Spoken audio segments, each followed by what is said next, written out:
The story begins with a high school boy who is our main protagonist, called Yuu Otosaka, who wakes up one day to find out he can temporarily possess another person's body for 5 seconds. Unsure as to why he's suddenly gained this ability, Otosaka ends up using his powers to do mundane stuff, like possessing people he doesn't like so that he can get them into fights, or cheating on exams to bring his grades up. Otosaka even gets into a good high school and becomes the top student because of his fraudulent activities. Aside from his abilities, Otosaka is actually quite popular because of his good looks, so he gets asked out a lot by the girls. Although, he doesn't really give them the time of day, since he's after one girl only, called Yumi Shiryanagi, also known as the Madonna of the school. Otosaka even goes so far as to orchestrate a whole plan to save her from an oncoming truck, in an attempt to make Yumi fall in love with him. His plan succeeds, and Yumi offers to repay his kindness with food. For a brief moment, life seems to be going well for Otosaka. However, his contentedness is short-lived when his fraudulent activities get exposed by another girl, called Nao Tomori, who is the student council president of Hoshinami Academy. Nao is joined by Jijiro Takajo, a boy who can move at high speeds, and together, they force him to transfer schools. Nao explains that Hoshinami Academy is home to other students with special abilities.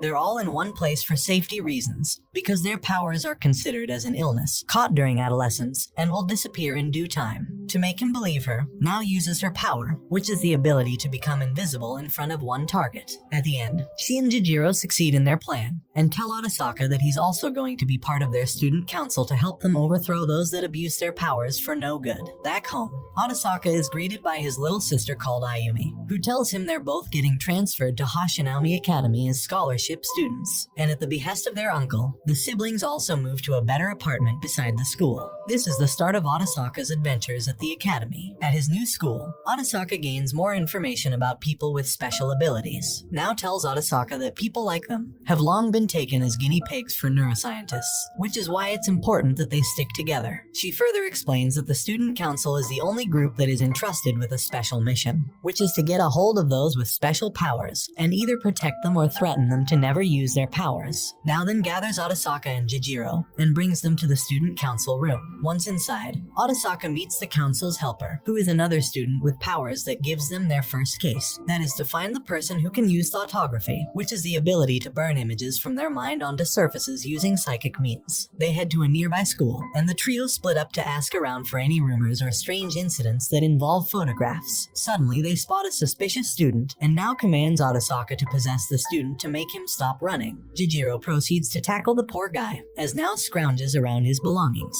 She finally sees the evidence she needs, lewd pictures of a pretty student. Upon further questioning, they find out that the pictures were bought from a guy named Yudo. The trio catch the culprit, who is the captain of the archery team. Nao confronts Yudo, who tells her that he's doing this to help his ill parents. Yudo tries to threaten Nao with lewd pictures of her own, but it backfires as Nao tries to reason with Yudo, saying if he keeps using his powers, his life will be ruined. This seems to get through to him, and the trio leave him alone. The next day, Nao takes Otosaka somewhere. On the way there, Nao tells Otosaka that her brother, called Kazuki, was the first person to gain a special ability. However, as he was about to sign with a record company, their mother begged them both to enter a boarding school. A scientist who had relations to this boarding school did experiments on Kazuki, and made him stay in a sanatorium until he couldn't even recognize his own sister. Now, as they reach their destination, it is revealed that Nao took Otosaka to see her brother, who is currently tearing up his room. Once he's calmed down with painkillers, Nao takes her brother outside for some fresh air. Otosaka offers that there may be a cure for Kazuki, but Nao tells him that scientists treat people with powers like batteries. Once they run out of power, they discard them for another person with a special ability. The trio get another case, a spiritual medium who can channel the dead, and someone with pyrokinesis. The person they're looking for is Yusa Nishimori, a popular vocalist idol for the group Hero Hero. In their pursuit, they encounter a guy who asks why they're looking for Yusa. Nao doesn't say anything, except that they know she also has supernatural abilities, and that they can help save her. The guy takes them to see Yusa, and they discover that her powers seem to be a two-in-one thing, because Yusa can channel the dead as a medium. And with this ability, Yusa's deceased older sister called Misa can possess her body and use her ability too, which is pyrokinesis.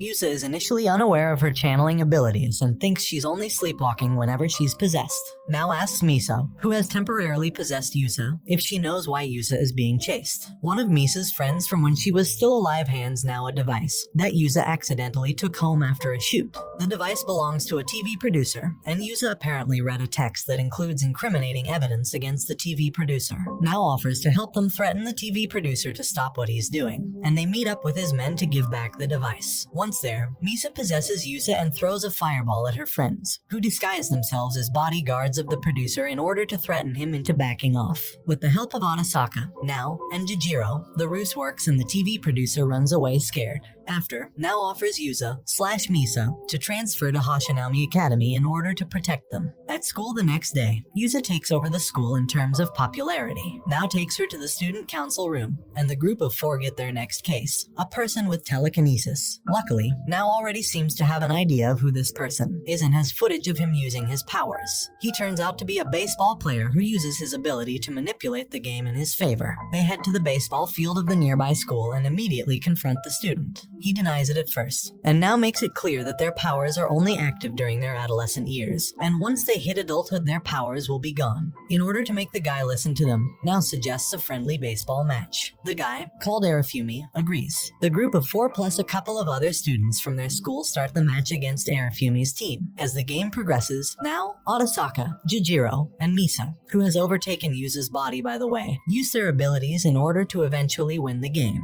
In the end, Arifumi is forced to never use his ability again. The group get another case, a person whose ability is to float on air. Now procures an occult magazine that reports sightings of a man who can supposedly fly. Thinking that's where they'll see the suspicious person again, the quartet then head to the mountains on an impromptu camping trip. One night, while waiting for the ability wielder, Otosaka finds Nao listening to music by herself. Otosaka asks what music she's always listening to, and Nao replies that it's Jind, a band that her brother used to love. The pair happen to bond over music as they watch the city below come to life. During this time, Nao casually says her dream is to someday film a music video for Jind, and she gives Otosaka her music player to let him listen to music whenever he wants. As the pair rejoin Jijiro and Yusa, Nao notices that they're being trailed by their person of interest. True enough, as they're preparing their next meal of roasted corn, a man calls out for their attention. After conversing with them for a bit, the guy fails in trying to shoo them away so he can practice flying. He tries to steal Nao's camcorder, but she lures him in an abandoned well to trap him. He ends up using his powers to fly out and takes the camcorder and flies way up into the air. Otosaka takes over his body and stops him from getting away, and Nao explains the dangers of using their powers. The guy, whose name is Sato, explains that he had dreams to someday fly freely through the skies, but relents in not using his powers anymore for his own safety. Once back home, Otosaka notices that Ayumi has developed a fever. The next day, Otosaka discovers that Ayumi's fever hasn't gone down yet. In the student council room, the group get a case that involves a person who can make someone collapse. They also manage to figure out that this person is living in the same apartment complex they all live in. Now deduces that this can't be an adult staying at home, because powers only appear during adolescence. Therefore, this is someone who's at home sick from school. Immediately, Otosaka thinks it's his sister, and tells everyone that Ayumi is currently bedridden because of her fever. Otosaka and his friends check on Ayumi's condition. However, the trio quickly find that 3 of Ayumi's friends are there with her, including Oikawa, the guy that Ayumi rejected. Later that evening, Ayumi tells her brother that she had a nightmare earlier, and she dreamt that the ground started to crack. The next day, Otosaka reports his findings to the rest of the group.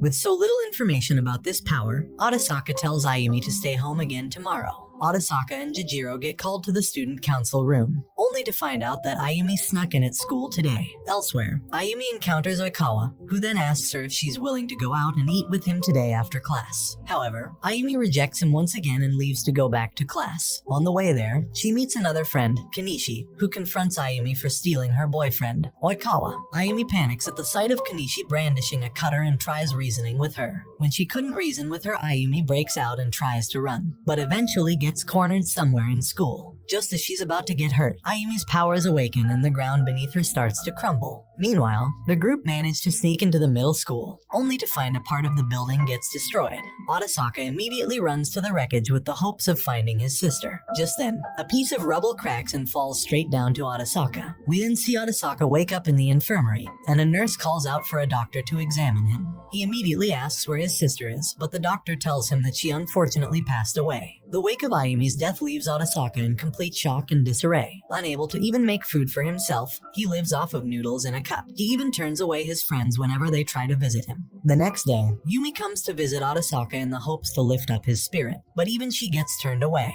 Now that he's out of ramen, he goes out to buy some at a convenience store, although he doesn't go home after that, and instead goes to a comic cafe far from the city to hide from the student council. Otosaka spends his days in a wreck, playing games at a nearby arcade, eating junk food, and sleeping at the comic cafe. He also gets into a lot of fights with local gangsters, using his powers to win the fights and make them fight each other instead. After one of his fights, he sees one of the men he beat up reaching for a box. He opens it up and finds drugs inside. Otosaka takes it to a secluded area to take a hit for himself, when suddenly Nao arrives and kicks the paraphernalia off of his hands. Otosaka is shocked to find her there and asks her how she found him. Nao tells him she's been with him this whole time, using her invisibility to conceal herself from him. Nao tells him she feels responsible for Ayumi's death too, which is why she followed him all the way there. Otosaka immediately lashes out at her, but Nao is able to calm him down and get him a proper meal to eat. They head to Jijiro's family home, and Nao prepares a dish called omuras for him, just the way Ayumi used to make it. Eventually, Nao succeeds in getting Otosaka to come home.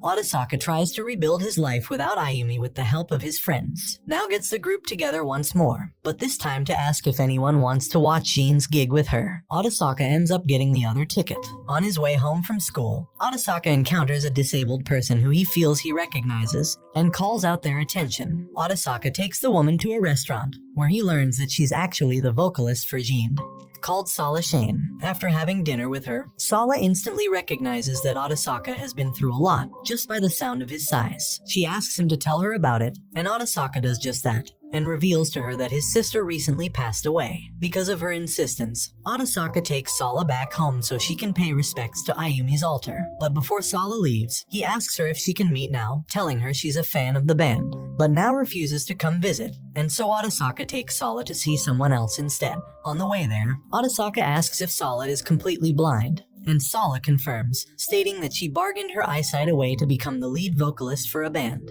Otosaka takes Sala to see Kazuki, with the hope of jogging his memory to make him recognize someone dear to him. Once they get there, they see Kazuki off his painkillers and is once again destroying his bet. Otosaka explains that Kazuki was once a fan of their band, but due to certain incidents he was unable to achieve his dream of signing his record deal. Sala steps forward and starts singing, and Kazuki instantly calms down, seeming to recognize Sala's voice. In his calm state, Otosaka asks if he can remember his little sister, and Kazuki is able to speak Nao's name. After parting ways with Sala, Otosaka receives a call from Nao, saying she's at the hospital right now, and thanks Otosaka for helping her brother. Otosaka meets Nao at Jean's gig, and he seems smitten at seeing her in casual clothes. As they watch Jean perform, Otosaka seems to remember something about his past. We get a flashback of Otosaka and Ayumi at a hospital. It appears that the siblings are there for research purposes related to their supernatural abilities. While lining up to get food at the cafeteria, it is revealed that Otosaka and Ayumi have an older brother, called Shunsuke,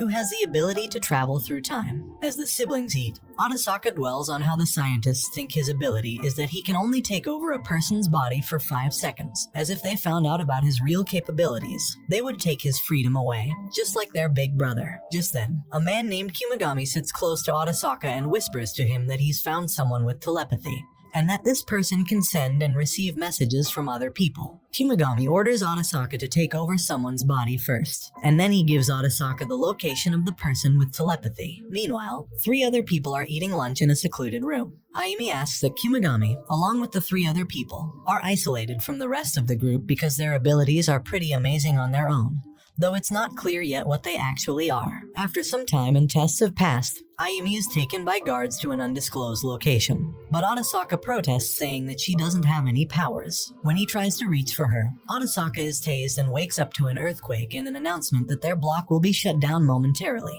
A researcher opens Otosaka's room and tells him that his sister's collapsibility was forcefully brought out into the open, in turn causing the earthquake. Because she's too powerful, the scientists make plans to dissect her and then get rid of her afterwards. This prompts Otosaka to save Ayumi, using his plunder ability. As it turns out, Otosaka's real ability is to steal other people's powers whenever he takes over their bodies. Otosaka gets to the telepath's room and steals his ability, but a guard sees him run away and attempts to shoot at him. A woman's voice calls out to the guard, and she knocks out the guard with only her mind. However, the woman collapses but is caught by her friend. Meanwhile, Otosaka makes his way around the building and telepathically talks to his brother, who is in restraints somewhere inside the facility. Otosaka tells Shunsuke that Ayumi is the reason behind the commotion and is about to get dissected. As he's running, gas leaks out of the walls, making Otosaka stop in his tracks. Shichino, who is one of Kumagami's friends, goes through a wall with his ability to meet with Otosaka. He tells Otosaka to take his permeation ability in order to get to his brother. Otosaka does just this right as guards open fire onto Shichino. Otosaka leaps through the walls, eventually getting to his big brother,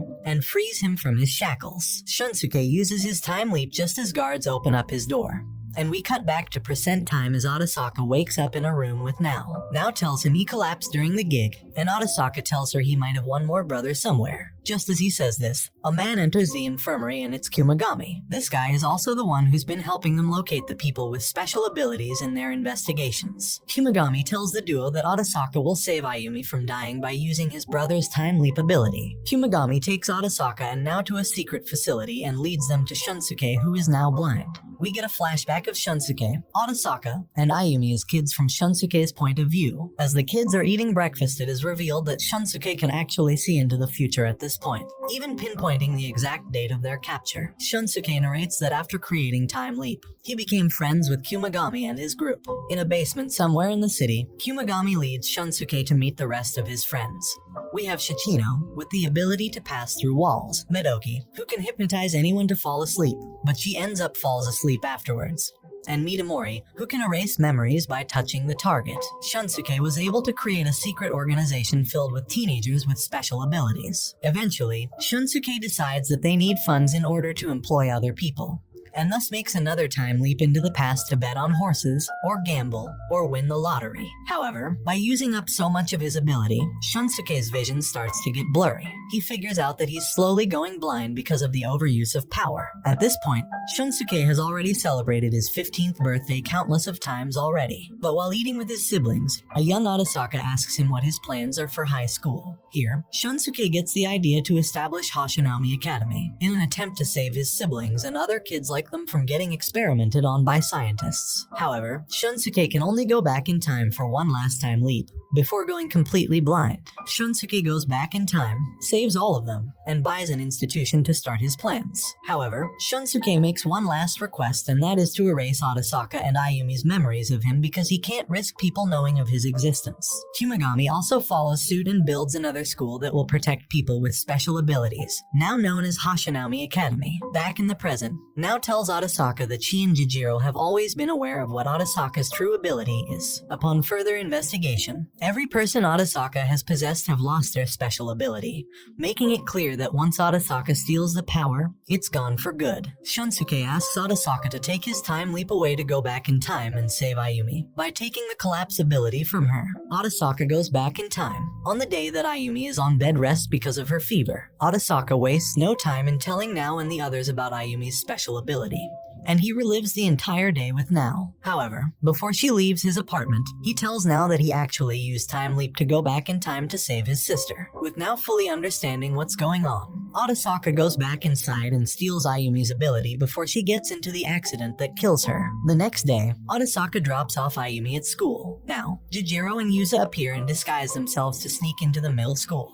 However, Jijiro is immediately caught while Otosaka hides himself inside a locker. Elsewhere, Yuza gets recognized and now escapes the crowd before they get into more trouble. We cut to Ayumi getting confronted by her friend with the cutter again, but this time when she gets cornered and screams, Otosaka leaps out of the locker and scares off the girl with Nao's help. Ayumi and Otosaka go home together, but on the way are confronted by Kumagami. They take the siblings to see Shunsuke. Ayumi and Otosaka are taken into the secret lair, where they meet Shunsuke. Once the siblings get reacquainted with each other, Shunsuke tells Otosaka that he's now in great danger because there are syndicates that will be going after him. Shunsuke tells Otosaka that he needs to stay there with him until the abilities disappear. He takes his siblings on a tour around the facility, where they discover that the research facility is creating a vaccine to prevent future outbreaks before particles are spread all over the world. The researcher tells Otosaka that this whole ordeal started because of a long-orbit comet named Charlotte. This comet passes through the Earth every 75 years, and when it does, it showers unknown particles that generate special powers to those who inhale it. Shunsuke also tells his siblings that the vaccine can only prevent future appearances of special abilities, but it doesn't do anything for the people who already developed their abilities. Ayumi is then taken to meet the other ability wielders in the facility, including Shunsuke's friends, since they're now going to be living together. As time progresses, Ayumi and Otosaka seem to be settling down well with the others. However, when Kumagami gets a whiff of another ability wielder, he sets out to meet with the student council. Otosaka tries to come with him, but is stopped because it's too dangerous. As Kumagami is driven by Furuki, he immediately gets the sense that something is amiss. Furuki starts spouting something about people threatening his family, and takes Kumagami to an unknown location. A group of people emerge from the shadows and ask Furuki to leave them. Kumagami is then subjected to physical abuse and gets restrained. Once he regains consciousness, he is tasked to give them information about every ability wielder he knows. He initially refuses but gets hurt into divulging information. Elsewhere, Shunsuke gets a call from the group's leader and asks him to hand over Otosaka to them, or else Nao gets hurt. Shunsuke lays out a plan to have Otosaka rescue Kumagami and Nao, but the younger man seems to panic at the thought of having to rescue them on his own. Though after some time, he eventually relents and Furuki takes him to the rival group's hideout. Once inside, Otosaka immediately uses his looting power to check if the enemies are armed but find nothing. Below him, Nao and Kumagami are taken as prisoners in the basement, rendering them in danger in case he uses Collapse. Another ability user wounds his eye, making him unable to use Time Leap to go back in time. Out of options and in a panic, Otosaka uses Collapse anyway and Telekinesis to get out of harm's way. He is found by his brother and his friends. However, Kumagami dies after sacrificing himself to save Nao from getting hit by debris. Otosaka undergoes surgery to heal his eye. Once he wakes up, he recalls everything that happened and is immediately in a state of shock. Chichino injects a sedative into him to stop him from using Collapse and explains that he's been in a coma for 2 days now, and that Kumagami is dead. As he's recovering from his injuries, Otosaka is visited by friends and family. After Midoki's visit, Otosaka makes his way up to the roof of the hospital to see his big brother looking sad after the death of his best friend. Sensing he can't do anything to lift up Shunsuke's spirits, he goes back to his room only to find Nao waiting for him. Feeling frustrated himself, he asks Nao what he should do. Nao tells him that since his brother already has a vaccine to prevent the further creation of supernatural powers, the next time the comet Charlotte appears, Otosaka should now steal the abilities of those with powers to save them from falling victim to terrorists who might want their powers for themselves. It's risky, since no one knows what will happen to Otosaka after, but it is a way to save everyone else. Otosaka doesn't even give it much thought and agrees with Nao's dangerous plan. When she asks him why he's so ready to push through with it, he tells her that because he wants to be the one to save her from now on, and that he's now fallen in love with her. Nao is a little confused by the sudden confession since their compatibility is a little off, but eventually tells Otosaka that she'll be waiting for him after he saves everyone else. Otosaka starts with Nao and steals her invisibility. Then, Otosaka makes his way back to the roof and tells his brother of his plans. Shunsuke says it's impossible, but Otosaka's mind is made up, and he sets off to steal everyone's abilities. After getting discharged from the hospital, Jijiro and Misa ask Otosaka to now take away their abilities. Otosaka is a little hesitant, because if he takes away Yusa's power, then Misa will fade away. But she assures him it's fine, and Otosaka takes away their abilities. Otosaka travels the world to steal everyone's abilities, including those who haven't fully shown their power yet. However, as he keeps taking powers, it slowly takes a toll on him as he starts losing his sense of self and his memories. One day, Otosaka wakes up to him covered in grime and soot, vaguely recalling himself attacking a base of syndicates last night. As the days progress, Otosaka starts to lose more and more of his memories, even forgetting who Nao is. Still, on the days when Otosaka has full control of himself, he continues to loot the abilities of people around the world. News of his mission spreads across continents, and people now dub him as the One-Eyed Grim Reaper. One night, as he's looking for the very last ability wielder, he gets shot by a man with an arrow. Weakened from the weight of the powers in his body, Otosaka is brought to his knees. Just then, a young girl comes to his rescue and buys him enough time to get back on his feet. He steals the girl's ability and tells the girl to go home. He faints from overexhaustion, and luckily, his brother finds him and brings him back to Japan. Once Otosaka wakes up, he's forgotten everything about himself and everyone else. Nao greets him, saying she's his girlfriend, but he doesn't remember her at all. Nao gets a bit sad, but she greets him happily anyway, welcoming him back home. We then see Otosaka surrounded by his family and friends, promising each other to fill their lives with only fun things from now on. And this brings the anime to an end. Don't forget to like and subscribe if you enjoyed, and turn on the notification bell so you never miss out on another video. Until next time, take care.